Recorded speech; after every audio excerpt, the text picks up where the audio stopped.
আসসালামু আলাইকুম ভিউয়ার, সবাই কেমন আছেন? চলে আসলাম আমার রান্নাঘরে। আজকে রেসিপি আমাদের এইটাকে ঝিঙ্গে বলে, আপনাদের ওইদিকে কি বলে কমেন্টে অবশ্যই জানাবেন। আর দেখুন, এই মাত্র ক্ষেত থেকে তুলে নিয়ে আসছে, আমরাও সেই সঙ্গে সঙ্গে নিয়ে আসছি। এই দেখুন কিরকম কালার, কত সুন্দর টাটকা সবজি। এইটাকে হচ্ছে আমি এখন ছিলে কেটে নিয়ে আসছি ধুয়ে। এই যে ঝিঙেটাকে আমি হচ্ছে ছিলে ধুয়ে নিয়েছি। এটা ধুয়ে কাটাকুটি করতে হবে, তা না হলে অনেক পানি গলে এটা দিয়ে রান্না করতে গেলে। এখন আমি এইভাবে হচ্ছে পিস করে নিচ্ছি, আপনাদের যেমন ইচ্ছা তেমন পিস করে নিতে পারেন। আমি এই যে এইভাবে মাঝখান দিয়ে চিড়ে এখন আমি এরকম মোটা মোটা করে পিস করে নিচ্ছি। এই দেখুন আমি কীরকম পিস করে নিয়েছি। এই যে এইভাবে আমি একে একে সব কেটে নিব। চলে আসলাম আমি ঝিঙ্গাটা রান্না করার জন্য। এই যে দিয়ে দিলাম কড়াই, এখন দিয়ে দিব তেল। কড়াইটা একটু গরম হয়ে গেছে, এখন আমি তেল দিয়ে দিব। এই যে আমি তেল রান্নার জন্য যতটুকু লাগবে একবারেই দিয়ে দিচ্ছি পরিমাণ অনুযায়ী। তেলটা গরম হয়ে গেছে, এখন ঝিঙ্গের সাথে আমি কিছু আলু দেব। এই আলুটাকে ভেজে নেব। এই যে আমি আলুটাকে দিয়ে দিলাম তেলের মধ্যে। এটা একটু লবণ দিব অল্প করে, এই যে দিয়ে দিলাম লবণ। এবার দিয়ে দিব একটু হলুদের গুঁড়া। এখন এইটাকে আলুটাকে আমি সুন্দর করে ভেজে নিব।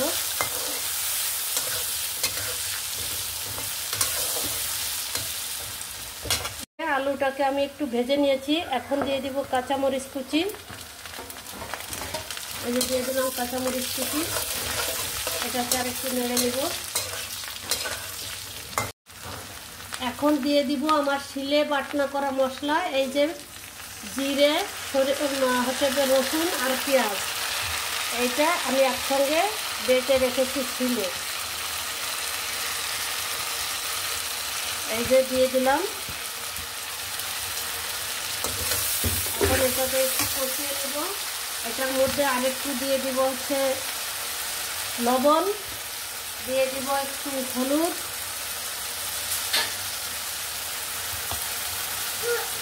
সামান্য পরিমাণ একটু শুকনো মরিচের গুঁড়া হালকা।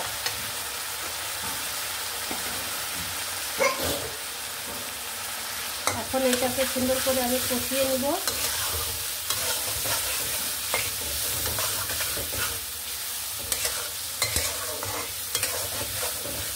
এভাবে কষিয়ে নেব, কারণ ঝিঙ্গাটা কড়াইতে দেওয়ার সঙ্গে সঙ্গেই পানি বের হবে।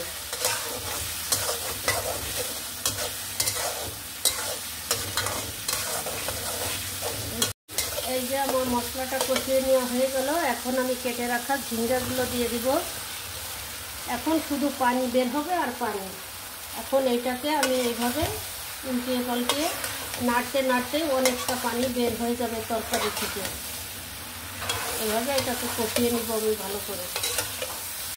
এই যে ঝিঙ্গা থেকে আমার অনেক পানি বের হয়েছে, এখন আমি ঝোলের পানি দিয়ে দিব অল্প পরিমাণে, যেহেতু এটা দিয়ে পানি বের হয়েছে এই জন্য আমি অল্প করে পানিটা দিয়ে দিব। এখন মশলাটাকে আমি চারিপাশ থেকে সুন্দর করে তরকারির ঝোলের ভিতরে নামিয়ে দিব।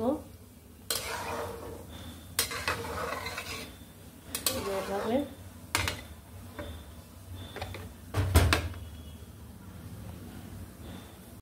এখন দিয়ে দিব আমার ভেজে রাখা মাছগুলো। এটা দিয়ে আমি ঢেকে দিব।